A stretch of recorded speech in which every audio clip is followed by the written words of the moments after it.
प्रशांत एक सफल software engineer था जिसकी जिंदगी आरामदायक और खुशहाल थी। वह शहर के सबसे प्रतिष्ठित सॉफ्टवेयर कंपनियों में काम करता था और उसकी आमदनी भी अच्छी थी। एक दिन प्रशांत के पिता का फोन आया। उन्होंने बताया कि गांव में एक खेत बिकने वाला है और यह उनके लिए एक अच्छा मौका हो सकता है। प्रशांत ने सोचा कि यह एक अच्छी निवेश योजना हो सकती है और तुरंत सहमति दे दी। उसने अपने कुछ बचत और एक लोन लेकर अपने पिता को पैसे भेजे ताकि वह खेत खरीद सकें। कुछ ही समय बाद वैश्विक मंदी ने प्रशांत की जिंदगी को बदल दिया। उसकी कंपनी में कटौती की घोषणा हुई और प्रशांत की नौकरी चली गई। अचानक उसकी आरामदायक जिंदगी संकट में आ गई। उसने अपनी नौकरी खोई। अब उसे ईएमआई की किश्तें चुकानी थीं, साथ ही खुद का खर्चा, माँ और पिताजी का खर्चा देखना था। शहर में रहते हुए प्रशांत ने नौकरी ढूंढने की बहुत कोशिश की, लेकिन मंदी के कारण कोई अवसर नहीं मिल पाया। किराए का घर और अन्य खर्चे बेतहाशा बढ़ने लगे। हर महीने उसकी बचत कम होती गई और वह अपने खर्चों को पूरा करने के लिए संघर्ष करने लगा। प्रशांत की आर्थिक स्थिति दिन ब दिन बिगड़ती गई और जल्द ही वह इस दबाव को सहन नहीं कर सका। अंततः उसके पास गांव लौटने के अलावा कोई और विकल्प नहीं बचा। गांव में लौटने के बाद प्रशांत ने महसूस किया कि यहाँ की जिंदगी भी उतनी आसान नहीं थी जितनी उसने सोची थी। खेत में काम करना उसने शुरू किया। धीरे धीरे गांव के लोग भी प्रशांत की इस हालत पर बातें करने लगे। ईएमआई बाउंस होने की वजह से बैंक से उसके गांव के लोगों को भी फोन कॉल्स आने लगे और इन कॉल्स ने गांव में प्रशांत की छवि और खराब कर दी। प्रशांत की पूरी जीवन शैली ही बदल गई और वह एक अजीब से चक्र में फंस गया था जिसमें से निकलने का कोई रास्ता नजर नहीं आ रहा था। खेती से कुछ भी उत्पन्न अभी नहीं आ रहा था क्योंकि अभी फसल तैयार नहीं हुई थी। एक दिन प्रशांत के पुराने दोस्त रजत ने उसे फोन किया और गांव के स्कूल में छात्रों के लिए एक लेक्चर देने का निमंत्रण दिया। प्रशांत ने यह प्रस्ताव स्वीकार कर लिया। स्कूल में छात्रों से बातचीत करते हुए उसने देखा कि उनमें सीखने की गहरी इच्छा थी। प्रशांत ने सोचा कि वैसे भी अभी उसके पास कुछ काम नहीं है, तो क्यों ना इस खाली वक्त में गांव के बच्चों को कंप्यूटर सिखाया जाए। कंप्यूटर सिखाने से गांव के बच्चों का भविष्य सुधर सकता है। इस विचार से प्रेरित होकर प्रशांत ने गांव में कंप्यूटर शिक्षा की शुरुआत करने का निश्चय किया। उसने स्कूल में छात्रों को कंप्यूटर सिखाने का बीड़ा उठाया, लेकिन इसके लिए उसे कंप्यूटर, इंटरनेट कनेक्शन और अन्य संसाधनों की आवश्यकता थी। प्रशांत की आर्थिक स्थिति बहुत कमजोर थी। उसने इसे विषय में अपने दोस्त रजत से बात की। प्रशांत ने दिया प्रस्ताव रजत को अच्छा लगा। रजत और प्रशांत जाकर गांव के सरपंच से मिले और उन्होंने सरपंच को ये बात बताई। सरपंच थोड़ा सा सोचने के बाद बोले, कंप्यूटर लाने के लिए पैसा देगा कौन? तीनों चुपचाप एक दूसरे को देखते रह गए। फिर रजत के मन में एक ख्याल आया। उसने सरपंच को बोला, क्यों ना हम गांव के सभी लोगों से थोड़ा थोड़ा धन इकट्ठा करते हैं। तो सरपंच बोला कि सभी लोग देंगे नहीं देंगे ये किसको पता। फिर प्रशांत बोला, हम प्रयास करके देख सकते हैं। सरपंच ने हाँ बोला। फिर सरपंच ने गांव में 2 दिन बाद एक सभा बुलाई। सभा में बच्चों को कंप्यूटर सिखाने के लिए और नए कंप्यूटर खरीदने के लिए चर्चा हुई। कुछ लोग खुश थे कि उनके बच्चों को कंप्यूटर सीखने मिलेगा, परंतु गांव में सरपंच के विरोधी इस बात के लिए तैयार नहीं थे। कुछ लोग बोले, व्यापार, आमदनी कुछ ठीक नहीं चल रही है तो कैसे पैसा दे। सरपंच ने सारी लोगों की बात सुनी और बोला कि हमारे गांव में लगभग 1200 मकान हैं। कुछ मकान बंद हैं क्योंकि वह लोग शहर में रहते हैं। अगर 1000 घर से 500 रुपया भी लिए जाए तो 5 लाख रुपए हो सकते हैं। कुछ लोग हाँ कह रहे थे तो कुछ ना। तब सरपंच बोले, हम कल इसी समय फिर मिलेंगे। आपको जैसा जमता है वैसे रुपया दे दीजिए और मैं खुद 2000 रुपया दूंगा। प्रशांत और रजत के चेहरे पे हल्की सी खुशी आई। सरपंच के विरोधी रात को घर घर जाकर लोगों को पैसा ना देने की सलाह दे रहे थे, पर बहुत सारे बच्चे अपने माँ पिताजी से पैसा देने के लिए मना रहे थे। दूसरे दिन फिर सभा बैठी।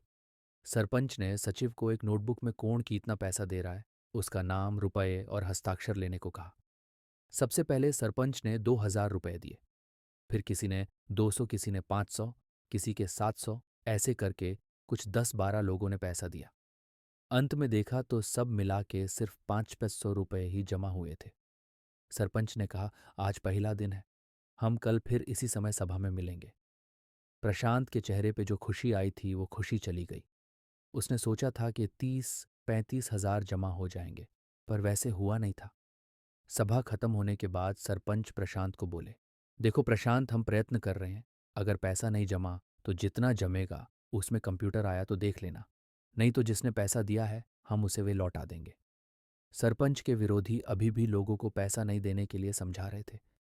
दूसरे दिन फिर सभा बैठी। सरपंच ने कहा, सचिव जी लिखना चालू कीजिए। कुछ लोग 100 रुपये लेके आए, कुछ 200, पर ज्यादा पैसा जमा नहीं हुआ। जब हिसाब किया तो सिर्फ 2 हज़ार जमा हुए। सरपंच ने बोला कि कल हम फिर सभा में आएंगे। प्रशांत और रजत ने अभी भी हिम्मत नहीं हारी थी। प्रशांत ने सरपंच को बोला, हमें कम से कम 5 कंप्यूटर खरीदने हैं, सब मिला के 2 लाख तो जमा होना चाहिए। तीसरे दिन फिर सभा बैठी। 1 हज़ार रुपये ही जमा हुए। सरपंच के विरोधी बोले, सरपंच जी, आप देख रहे हो, लोग पैसा नहीं दे रहे, मतलब लोगों को इसमें रुचि नहीं है। तब एक आदमी उठकर आया और बोला, सरपंच जी, मुझे पैसा देना है, पर अभी मेरे पास नहीं है, पगार आने के बाद मैं ज़रूर दूंगा। ये देखे कि एक और आदमी बोला, मैं भी 10 तारीख को देने वाला हूं। फिर लोग आपस में चर्चा करने लगे। तभी सरपंच बोले, आज 3 तारीख है, हम 15 तारीख तक रोज सभा आयोजित करेंगे और पैसा जमा करेंगे। और इसी तरह रोज सभा में लोग आते गए, थोड़ा थोड़ा पैसा देते गए। तब तक सिर्फ कुछ 30 हज़ार रुपये के आसपास जमा हुए थे।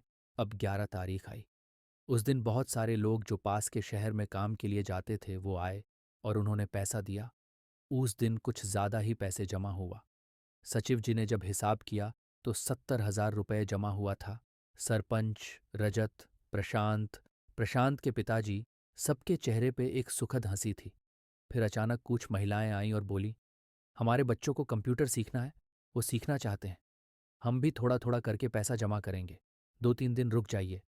अंत में 15 तारीख, जो अंतिम दिवस था, पैसा जमा करने का आ गया। सभा बैठे हुई थी। फिर सचिव जी ने लोगों को बुलाना चालू किया और पैसा लेना चालू किया। अंत में जब लोगों का आना बंद हुआ, सरपंच बोले, सचिव जी हिसाब लगाइए। सचिव जी ने हिसाब किया। पूरा गांव शांत था, ये देखने के लिए कितना पैसा जमा हुआ है। सचिव जी बोले, सब मिला के 1,80,000 रुपये जमा हुआ है। बहुत सारे लोगों ने तालियां बजाई। प्रशांत खुश हुआ, रजत भी खुश हुआ और प्रशांत को बधाई देने लगा। प्रशांत के माँ बाप के चेहरे पर भी खुशी आई। हमें 2 लाख रुपए की जरूरत है, लगभग 20,000 रुपये कम है। प्रशांत बोला, हम अभी इस पैसे में जितना आता है उतना कंप्यूटर ले लेते हैं। तब एक आदमी बोला, सरपंच जी, 3-4 दिन ऐसे ही हम यहाँ जमा होते हैं, देखते हैं। और प्रयास करके सरपंच ने हाँ कह दिया। उसके अगले 2 दिन तक 30,000 रुपये जमा हो जाते हैं। सब मिला के 2 लाख से ज्यादा रुपये जमा हुए। सब लोग काफी खुश थे।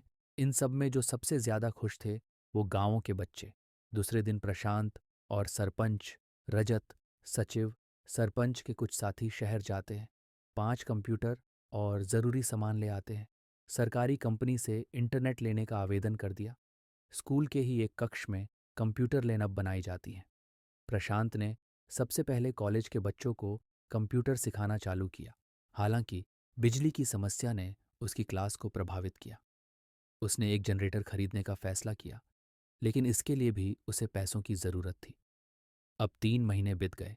प्रशांत ने 5 विद्यार्थी के 8 गुट बनाए थे, पर उसमें से एक गुट कॉलेज के विद्यार्थियों का था।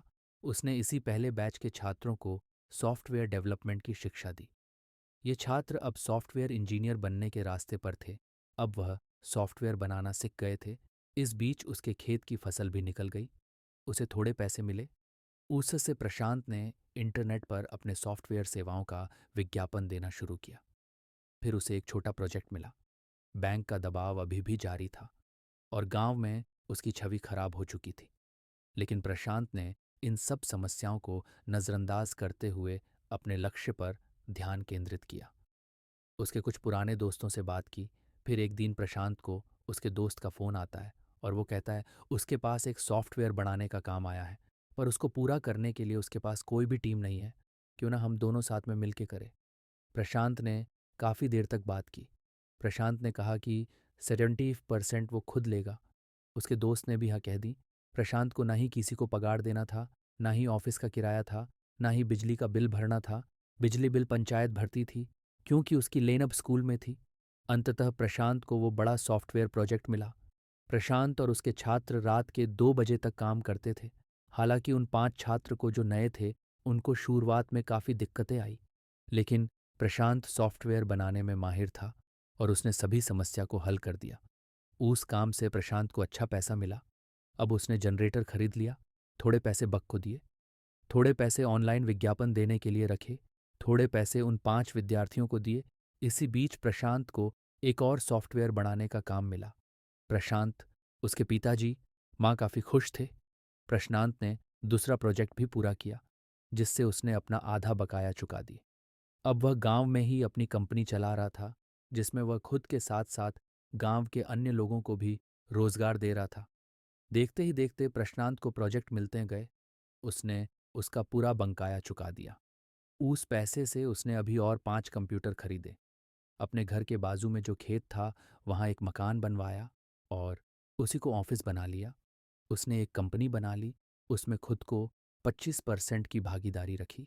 बाकी भागीदारी जिन लोगों ने कंप्यूटर खरीदने पैसे दिए थे उनको, और जो सॉफ्टवेयर बनाने में जो छात्र लगे थे उन्हें दी। थोड़े दिन बाद जब प्रोजेक्ट के पैसे आए, उसने फिर से 15 कंप्यूटर खरीद लिए। अब प्रशांत की कहानी आसपास के गांव में सुनाई जाने लगी। प्रशांत की कंपनी का कोई खर्चा नहीं था, सिर्फ बिजली का बिल, इंटरनेट बिल। पगार किसी को नहीं था। जो जितना काम करेगा उस हिसाब से उसको पगार था, क्योंकि वह सब उसके गांवों के कॉलेज जाने वाले छात्र थे। प्रशांत की मेहनत, संघर्ष और दृढ़ संकल्प ने उसे सफलता दिलाई। उसने साबित कर दिया कि कठिनाइयों के बावजूद अगर हम हिम्मत नहीं हारते और सही दिशा में प्रयास करते हैं तो सफलता अवश्य मिलती है। उसकी कहानी आज भी उन लोगों के लिए प्रेरणा का स्रोत है जो जीवन में संघर्ष कर रहे हैं और एक नई शुरुआत की तलाश में हैं।